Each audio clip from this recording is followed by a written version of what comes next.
And on behalf of the Fire Association and all of our families, we're glad you're here. I will be brief. I kind of went on a tangent last time, but I'll be brief. I want to explain how the format's going to go tonight. So, because there's so many candidates, we brainstormed. What we landed on for this evening is 3 40-minute sections based on district. So we'll have District 1, we'll allow intros, some questions, an outro, and then we'll do an awkward 5-minute shuffle, and we'll get the other districts through. I think that's, there's pros and cons, but that's what we're going to do tonight. So thanks for being flexible.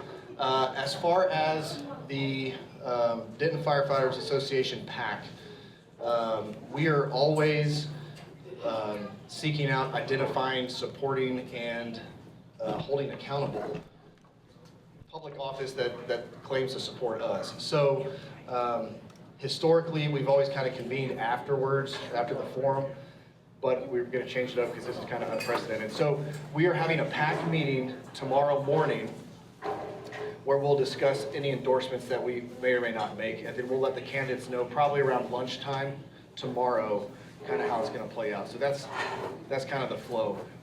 There are a few people I'd like to recognize in the crowd. Mayor Pro Tem Remorse here. There she is by the bar. Thank you for being here. Councilwoman Jest is here also, who happens to be our favorite Place 6 candidate this year. Easy one. But she's here, and she would like to have a few words, and then we're going to pass it off to Max to get started. All right. Thank you so much. Oh, start. Just kidding. First of all, I want to thank the Firefighters Association for hosting this and for the work that you do every day to keep Denton safe. Hi, everyone. My name is Jill Jester, and I'm currently serving in my first term on the Denton City Council. It's a thrill, born and raised here, and I want to just talk a little bit about some of the areas of focus I've had since starting. The first being economic development. As a small business owner myself, and being a former chair of the Chamber of Commerce, whose majority of members are small businesses, I've been listening, meeting with the downtown businesses, and finding out how we can best support them. I've spent years on the Economic Development Partnership Board, listening to our major partners, such as Peterbilt, our local hospitals, and our universities. As a matter of fact, on Texas Women's University, I've chaired that Board of Regents in the past as well. And what I've learned is that economic development decisions aren't based on feelings. They're based on numbers, competitiveness, and long-term strategy. I've advocated for, and Council has approved, automatic contributions to our Catalyst Fund because Denton has to compete with neighboring cities for quality jobs and investments. Second, transportation in our streets, ugh, right? So Council was good enough to appoint me to the Regional Transportation Council, and that's under the North Texas Central Council of Governments, to represent them. And that entity decides where and advises on where billions of dollars of federal funds go to transportation. Within a year of being on that 40-member board made up of mayors, council people, county judge, and transit authorities, I was elected secretary to be chair in 2 years in 2027, only the second from the city of Denton. So having that voice at that table has been very important, and it's a privilege to advocate for the city of Denton in that arena. Last, citizen involvement and fiscal responsibility. Here at home, I've been focused on improving how government functions. Denton currently has twice as many boards and commissions than other cities twice our size. That means we're often spending unnecessary time and resources on processes that could be streamlined. I've proposed modernizing our system, using better software to track vacancies, the unique requirements for each of these boards and commissions, and hosting recruitment events. Part of my pitch was to have a recruiting fair at the Denton Civic Center, where every city board and commission has a table, and residents can come and learn about them, learn about the expectations and what it means to recruit more people to get involved. With better orientation, clearer expectations, we can contract our boards to a more manageable number while making them more effective. Throughout my service, I've tried to be someone who looks for compromise and common ground. On several issues, I proposed meeting in the middle and been successful in building consensus to move us forward. I also can say I've not played the politics game with my votes. I've pushed for objective criteria for evaluating our council appointees and worked to make sure our decisions are grounded in law, transparency, and accountability. Denton deserves leadership that focuses on results, respects taxpayers' time and money, and works collaboratively to solve problems. And that's the approach I've taken in my service so far, and it's an approach that I will continue to bring to that conclusion. To our firefighters specifically tonight, I continue to share your concerns that suicide is the highest cause of death of firefighters, that you continue to need mental health support and support for peer-to-peer mental health counseling. Our road conditions are also a concern, and I hear that from our firefighters as well. I want to congratulate them on the awards from the Center for Public Safety Excellence and also Denton's excellent ISO insurance standards rating, which includes evaluating the training, equipment, and staffing effectiveness of the Denton firefighters. In 2024, the Denton firefighters had a SWOT analysis, and part of the downside of being here in Denton was the instability of city council members. Supporting the permanent station at Robeson Ranch and I-35 and being unopposed are the things I can do for the Denton firefighters, and that's kind of a joke. But to everyone here, I very much appreciate everything you do. I appreciate the opportunity to serve in my hometown another term, and I look forward to tonight's conversation. Thank you. Yay!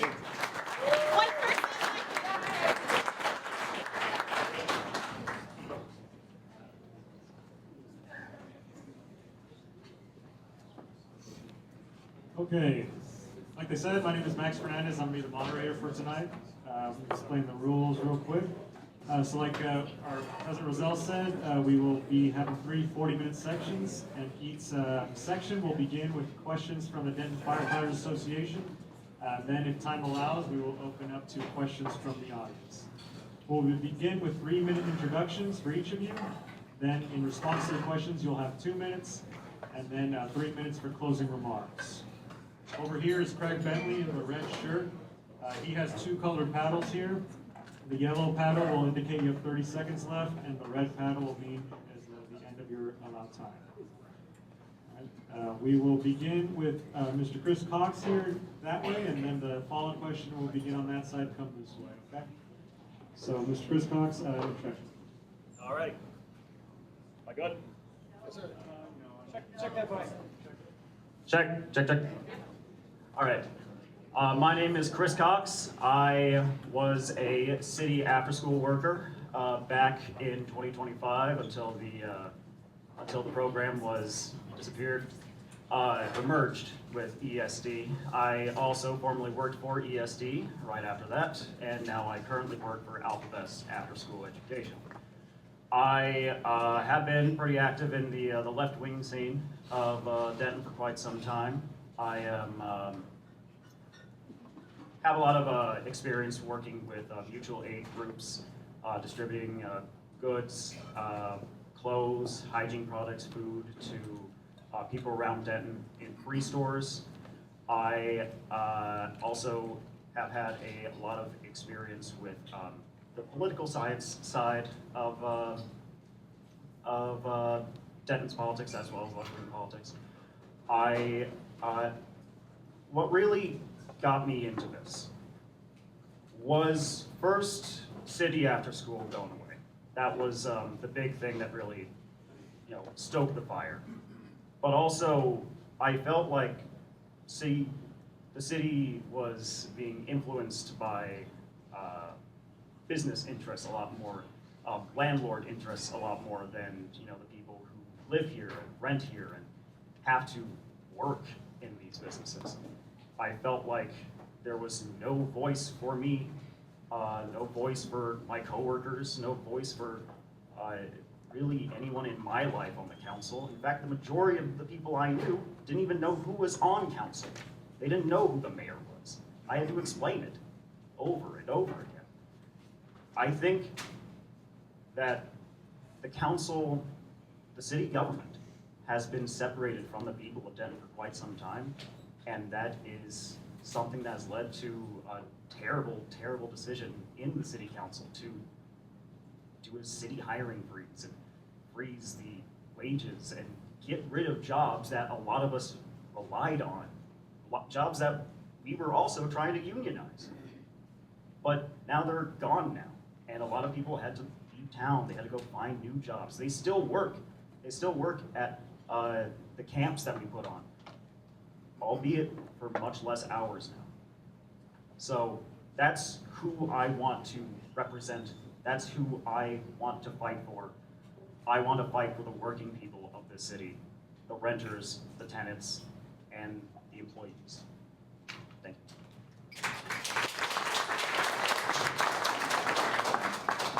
Thank you. Okay, Michael Herron. Good evening, everyone.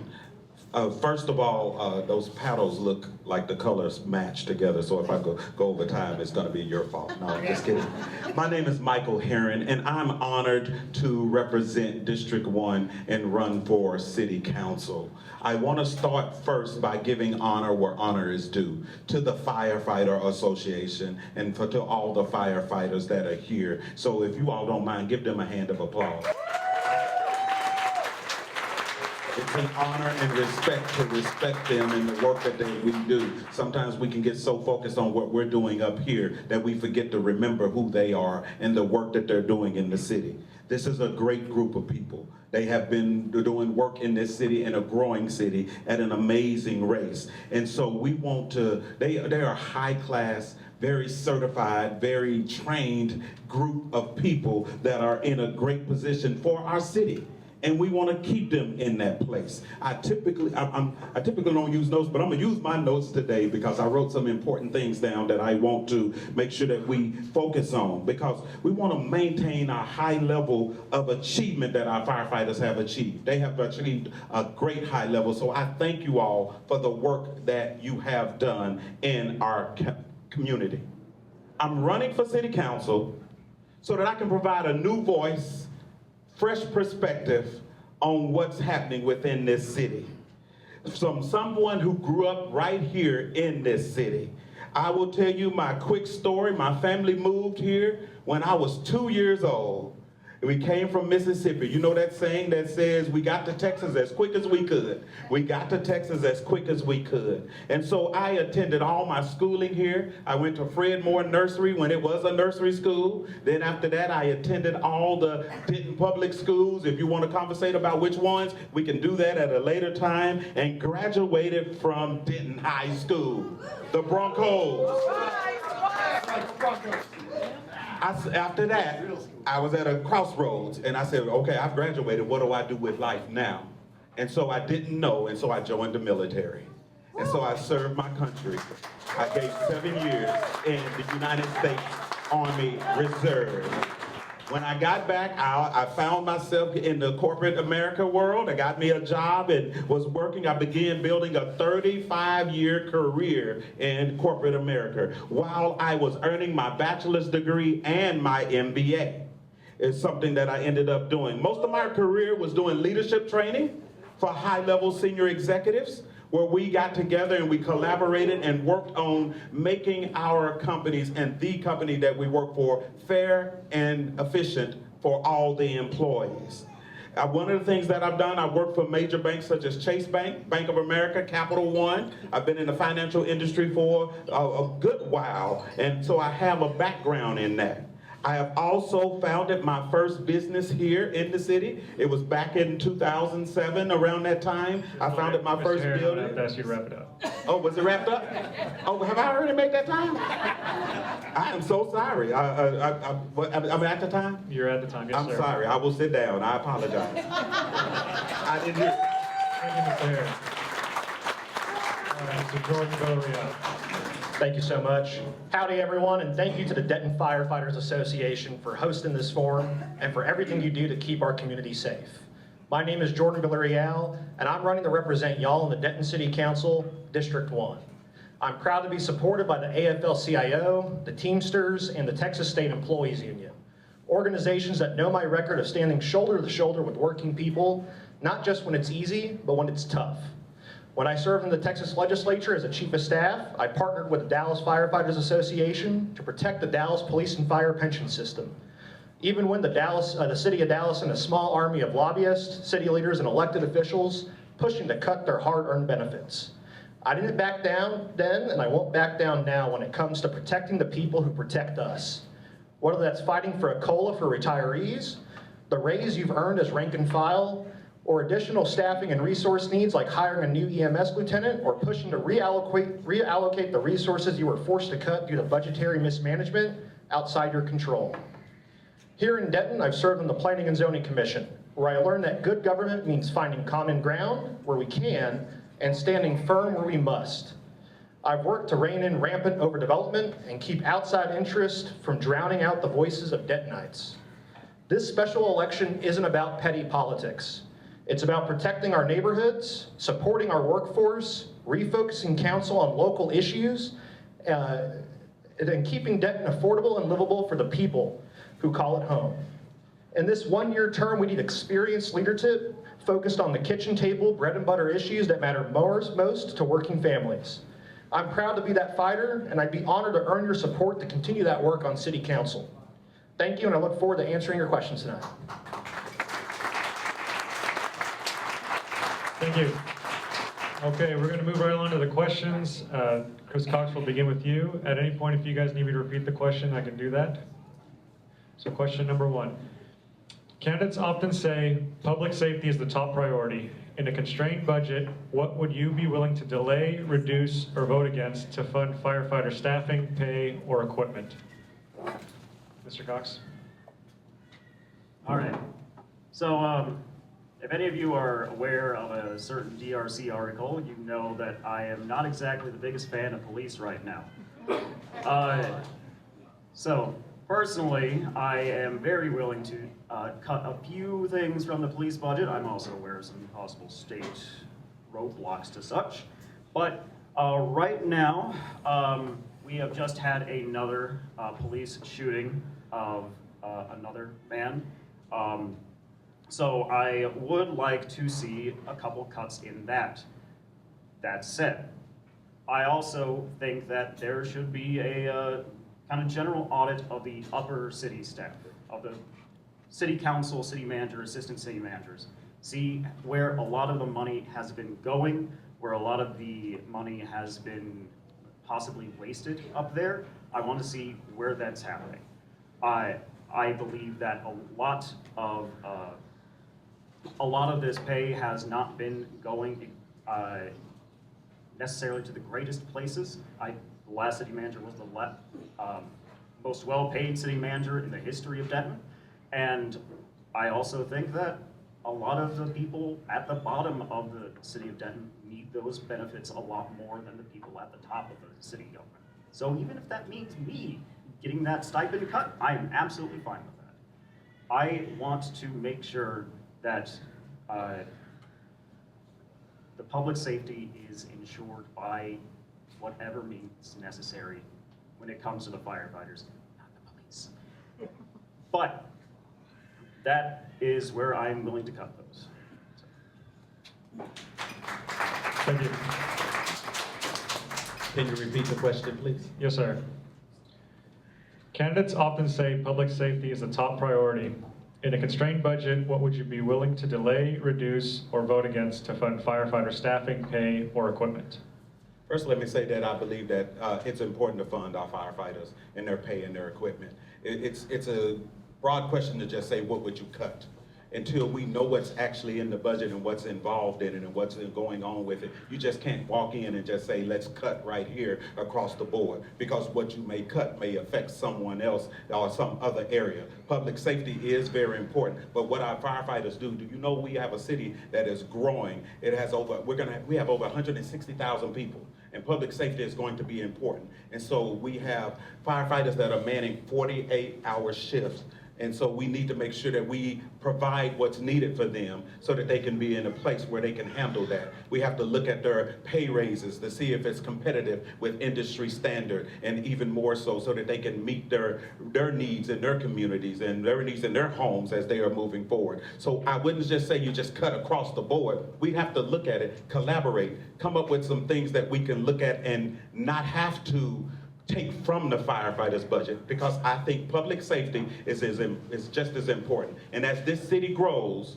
we need more public safety. As we have more people coming here, we need to provide for the firefighters. So it's not just an easy cut and dry, cut something across the board. Let's talk about it. Let's find an open door policy where we can have a conversation and make the best decision for the city.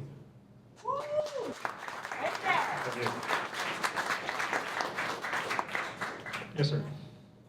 First off, that's a great question, and the short answer is I'm going to do everything in my power to protect the firefighters' budget. I've got a track record of standing up for public servants when it counts, and I won't hesitate to do it right here.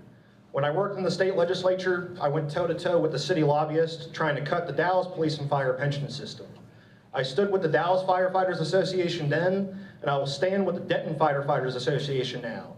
I know these kind of cuts don't just hurt employees, they hurt public safety in the entire community. If any proposal came forward that reduced firefighter pay, equipment, or staffing, I'd do everything I could to delay, amend, or block it outright. But I think the key is to get ahead of those moments before they reach a crisis point. As a councilman, I proactively reach out to the Firefighters Association, just like I've done with labor groups throughout my career, to make sure you're looped in early, before budget decisions are finalized, so your expertise helps shape the discussion, not just react to it. I believe in transparency, collaboration, and respect. That means no surprises and no backroom decisions when it comes to public safety. I'll fight to ensure the department has the staffing, tools, and training you need to do your job safely and effectively. Because when firefighters are supported, everyone in Denton is safer.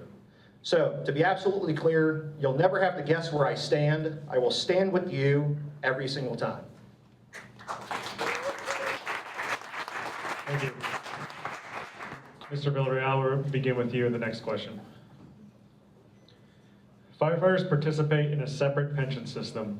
Unlike employees in TMRS, firefighter retirees do not receive a cost of living adjustment, which means inflation steadily reduces the value of their benefits over time. Knowing that, addressing this would require city participation and funding. Would you support working towards a solution that provides retirees protection against inflation, and what factors would determine your vote? Thank you so much. That's an important question, and honestly one that doesn't get asked often enough. Too often, once people retire from public service, they're expected to quietly fade out of sight. But the reality is that retired firefighters still carry the cost of serving our community, especially when inflation keeps driving up the price of housing, healthcare, and groceries. I'm fully supportive of a cost of living adjustment, or COLA, for our retired firefighters. You earn that protection over a lifetime of service. Your pension shouldn't lose value just because the economy changes. That's not how we should treat people who've dedicated their careers to public safety. That's why I've already committed that my very first council work session, if I'm elected, will include a pitch for a COLA for retirees.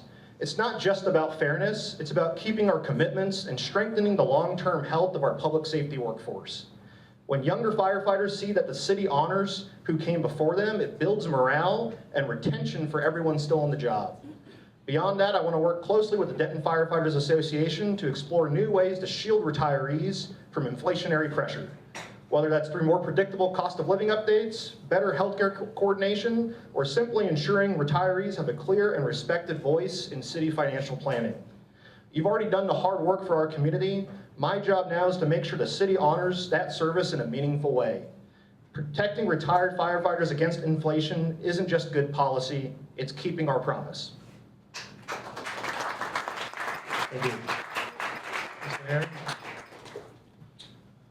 I would probably agree with my opponent in some of the ways that he said. It is very important that we protect the pension of our firefighters.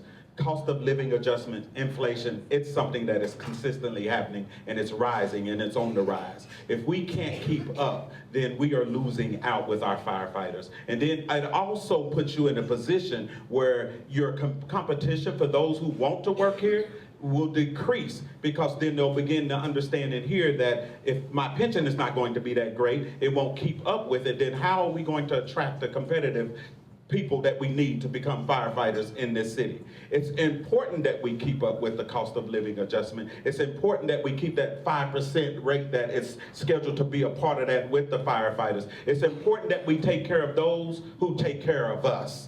Too often, we just want to see people go and just say, you know what, you've done your time, move on. But we want to honor them by saying, we value what you've done, we value what you brought to the table, and we want to keep you there. So my role as council, in council, would be to have that discussion. What is it that we have to do to keep this pension alive? What is it that we have to do to make the budget work in order to keep it alive? What are some areas that we don't need to really push to have because we want to keep this alive? We got to be willing to come to the table and have this discussion. We got to be in a position and a place where we value what they bring to the table and we show them how much we value it. That's what I want to bring to the council. Thank you. Mr. Cox? So I did a little bit of research in how the pension systems in other countries work. In Germany, the pension system is usually connected to wage growth. So as wages go up, so do the pensions of such. But also in France, it's more tied to the inflation rate. These are two different ways to kind of tackle the issue. And I think that if we are able to maybe look to these other countries that have definitely had a better pension system than us here in the US, we can find some better solutions to this issue. Because if we do a cost of living adjustment right now, cool, yeah, no, everything's good right now. But inflation will continue later on. What's going to make sure that the next city council, after Chris is long dead, also gets the pensions up for those people? So what we need to do is have a long-term idea of connecting it to either wage growth or inflation. If it is some expense, major expense for the city, then we start with the oldest pensioners first. We get them caught up, increasing their purchasing power over time, and get all of them on board. Benefiting the workers that have given so much of their time here is a priority of me. It is something that is a major benefit that the firefighter unions have fought for over centuries. And I think if we are able to protect it, we need to make it connected to the future, not just for now, not just for when Chris is on city council. Thank you. Mr. Cox, we'll begin with you for the next question. The next council will play a key role in hiring a permanent city manager.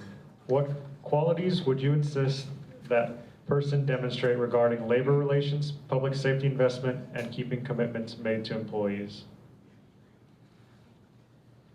So I got some problems with the city manager. We shall not talk about them, not right now. But what I want to see from a city manager is someone who is, one, pro-labor. I want a pro-labor city manager who is willing to put forth pro-labor policies. I want to see someone who knows what it's like to struggle with bills. I want someone who knows what it's like to feel the sort of dehumanization that happens when you are poor and struggling. I don't want to have another person up there that just makes cuts and goes before the council saying, hey, let's get rid of these jobs because they're seasonals. It doesn't matter, they're just temps.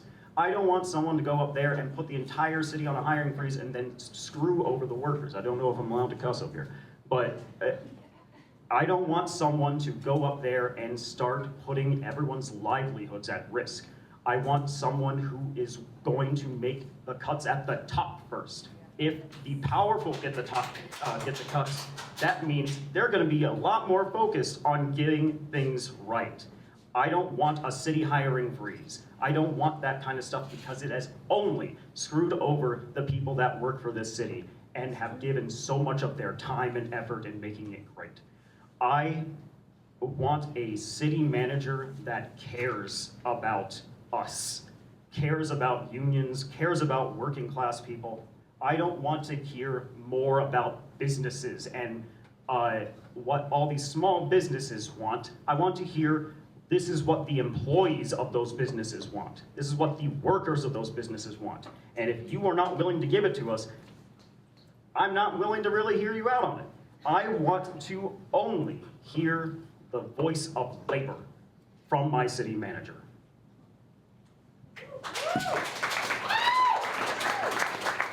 Thank you. Mr. Herron?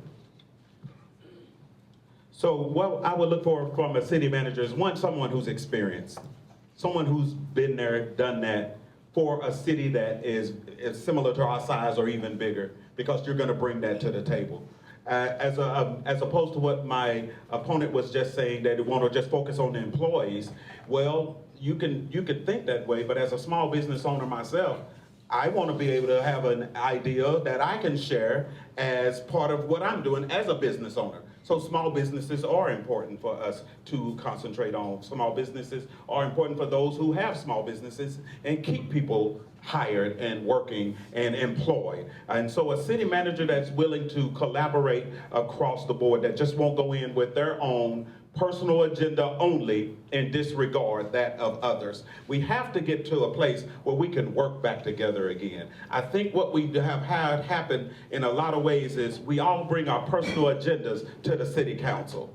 And when we bring out some personal agendas, we get stuck in those personal agendas and we just want to push our personal agenda. Let's get back to listening to what the people want. What do they want us to say? What do they want to see? What do they want to see change? And bring that to the council, not just our own personal thoughts, because we had a bad experience.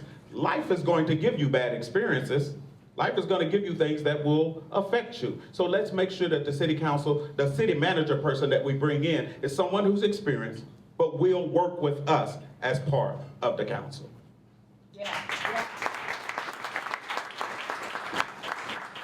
So our next city manager needs to be someone who takes proactiveness when it comes to talking with our workers, when it comes to reaching out to our associations, both the Firefighters Association and the Police Association, and not leaving them to second guess or leaving them to find out via rumor or gossip. We want someone who's working with all the workers and the staff here at the city level, and not just department heads. Number two, we want someone who's experienced, who brings that level of mid-city to large city experience to our town, and who can hit the ground running on day one. We need someone who's focused on fiscal transparency and making sure that the budgetary process is open and transparent. And we need to make sure that we have someone who understands that they are working for the city, they are working for the neighborhoods, the Dentonites that live right here in the city of Denton, and that that's their boss. So that's what I'm going to look for in our next city manager. Thank you. Thank you. Mr. Villarreal, we'll begin with you for the next question. Voters deserve clarity about trade-offs. If the city needed to increase revenue, whether through tax adjustment or fees, what are the top 3 areas you would prioritize investing those dollars into? Conversely, if the city chooses not to increase revenue and must reduce expenditures, what are the 3 areas you would be willing to consider cutting, consolidating, or delaying? Thank you so much. That's a great question because city budgeting is really about priorities and partnerships. Deciding not just what we can afford, but what kind of community we want to build. If we needed to increase revenue, whether through modest tax adjustments or targeted fees, I'd focus those investments on 3 key areas. First, public safety, making sure our police and fire departments have the staffing, equipment, and facilities they need to keep Denton safe. Second, infrastructure, because our roads, water systems, and drainage aren't keeping pace with growth, and that impacts both quality of life and economic development. And third, affordable housing and workforce support, because a city that doesn't invest in the people who live here and work here will eventually price itself out of balance. On the flip side, if we ever faced the need to reduce spending, my starting point would be data, not politics. I wouldn't even consider proposing or supporting cuts until I've seen the hard numbers and sat down with the stakeholders who are actually affected, especially our employee associations like the Firefighter and Police Association. You can't make responsible budget decisions without the input of people who understand how those dollars are used on the ground. That said, I start by looking for consolidation or efficiency opportunities in administrative overhead and outside contracts before I would ever touch core services. We need smarter spending here. We don't need knee-jerk cuts. Every budget reflects the values of the council who passed it. And my values are clear. We protect the essential services, we invest in our people, and we make decisions based on facts and fairness, not ideology. That's how we keep Denton strong and growing in the right direction. Thank you. Mr. Harris, you can- So, can you restate the question? Sure. I got it, I just want to make sure Yeah, I no get problem. that. Voters deserve clarity about trade-offs. If the city needed to increase revenue, whether through tax adjustments or fees, Yeah. what are the top 3 areas you would prioritize investing those dollars into? Conversely, if the city chooses not to increase revenue and must reduce expenditures, what are 3 areas you would be willing to consider cutting, consolidating, or delaying? Yeah, so that is a great question, and thank you for that question. The trade-offs are important. We have to have the conversation. We have to be able to get together and talk through it. So some of the things that are very important as we are talking here from the firefighters' perspective is public safety. So public safety is a priority for us, and that's why we are here. So we want to make sure that we are providing for them and increasing in that area of our public safety for not only our firefighters, but our police and any of our first responders that are part of the city. We also want to be able to take a look at affordable housing and see if there's some areas that we can increase in that area to help those who can't afford to live in this city. Because as was stated earlier, inflation is consistently going up, and it's hard to afford housing anymore. So we want to take a look at those areas and see where we can make some increases in that. As it relates to the decreases, that's another conversation we would have to have. Because as I stated earlier, do you want to just decrease just to say you did? What does it affect along the way? We need to make sure that we are making decisions that are fiscally responsible, and that includes the benefit of all our citizens. So as we look at these trade-offs, as we look at what we're trying to do, we want to make sure that we are talking to our people, getting the voices of our citizens heard, and then making the best decision that will help them before we just say, we're just going to cut somewhere. But if we come to a decision that something needs to be cut, then let's cut it. Let's not hold on to it for tradition's sake. Let's make the difference. That's what I want to bring.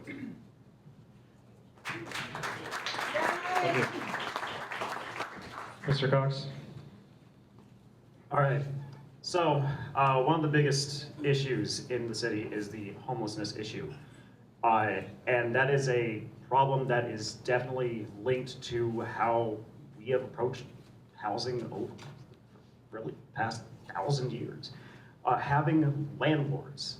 Landlords have been influential in Denton politics. They have been so influential that they have taken off the cap on the towing fees around here. You get towed, you owe $300 for the first day. We need to tackle housing, and we need to make housing a lot more affordable. And that means either public housing or we start endorsing community land trusts. So this will be a way for people to have generational wealth. It'll be a 99-year-long lease on a house. You will be able to live in that house, be able to have that house, and live there for as long as you want to at an affordable rate. We need to take on the landlord problem that is happening in Denton. We can't just allow it to keep going.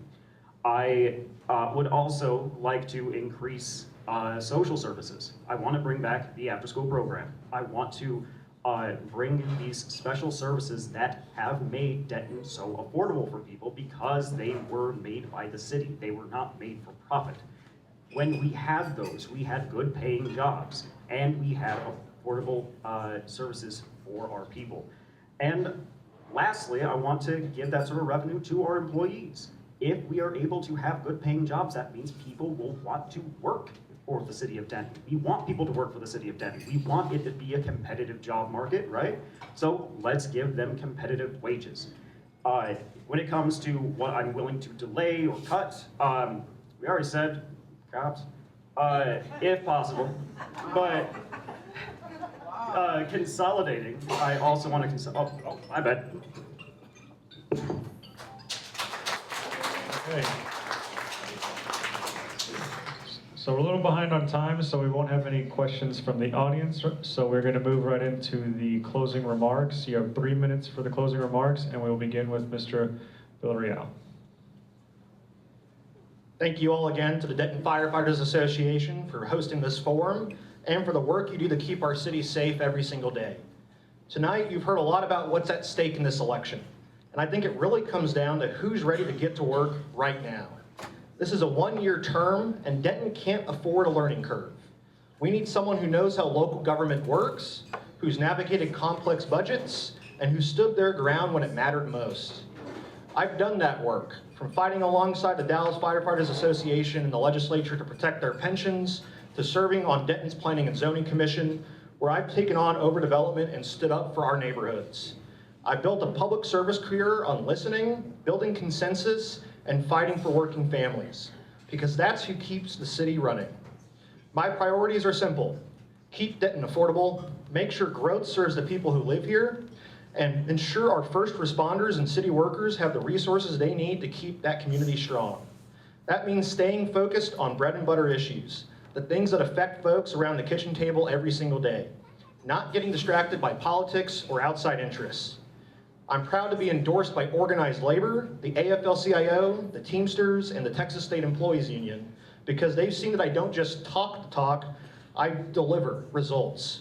If you want an experienced leader and proven fighter who will stand up for Denton's families, city workers, and our neighborhoods, I'd be honored to earn your vote for Denton City Council, District 1. You can learn more about my campaign and my plans for Denton at jordanfordenton.com. Thank you, and thank you again for all you do to serve our community. Thank you. Mr. Hare? I'd like to thank the firefighters and the association and everyone who came out to be a part of this, as I knock over things at this table. I'd like to thank you all for having us out as part of this, to have a discussion about this. It's very important that we understand your needs and be able to meet your needs.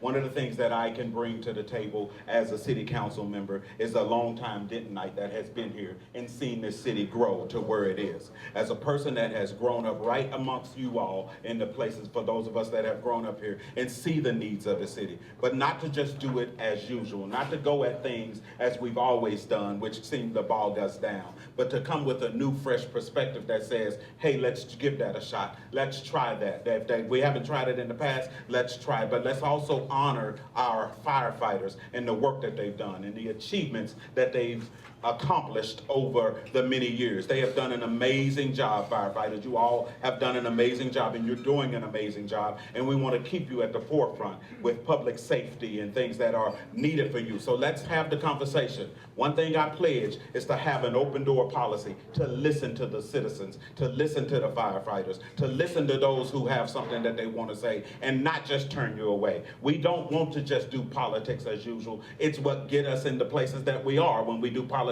as usual. Let's try something different and make a change in this city. That's what I would like to bring to the table. Thank you. Mr. Cox? I also want to thank the firefighters for this. Thanks, guys. I want to say that I want to fight for the people that are at the bottom here. I don't want to fight for the same moneyed interests that have been running this city for so long. I don't want to fight for the same people that have been pushing the policies that we have been so angry about over the past 10 years. I want there to be something much different than what we've had before. I don't want to do politics as usual, much like my opponents have also said. But when I say that, I mean I want politics from the bottom. I want politics that is pushed from tenant unions, organizing unions. I want people that I know have the interests of those renters and workers in mind. I want the people that have been on the bottom and know what it's like to struggle to give me that sort of input, because I believe that they have that experience. They know how to manage those budgets well. They know how to stretch those dollars. And I want to emphasize that I have been in this city, have been in this city government. I've been the foot soldier for a lot of these policies. I've had to be on the ground putting up all those park attractions for y'all, the big inflatable things that your kids go down. And I gotta say, hey, please don't go on while another one's climbing up. Some of y'all get real mad about that. But I've been working those things. I've been setting up the tables in the Civic Center. All right. I have been the one that puts up all those chairs. I am the person that helps, or I was the person that helped make this city run. And so did a lot of my coworkers. I want to put that out there that I was, or am, still at the bottom here, and I want to fight for the people that are on the same level as me. If I ain't got a website, I ain't got that kind of money. So I'm on Insta, I'm on Facebook, if you want to go there and yell at me. I also got an email. But yeah, thank you. That was the District 1 City Council candidates here, so. We're going to take a brief intermission here to switch over to District 2 City Council candidates. If I can get those two gentlemen up here, we're going to keep this thing moving.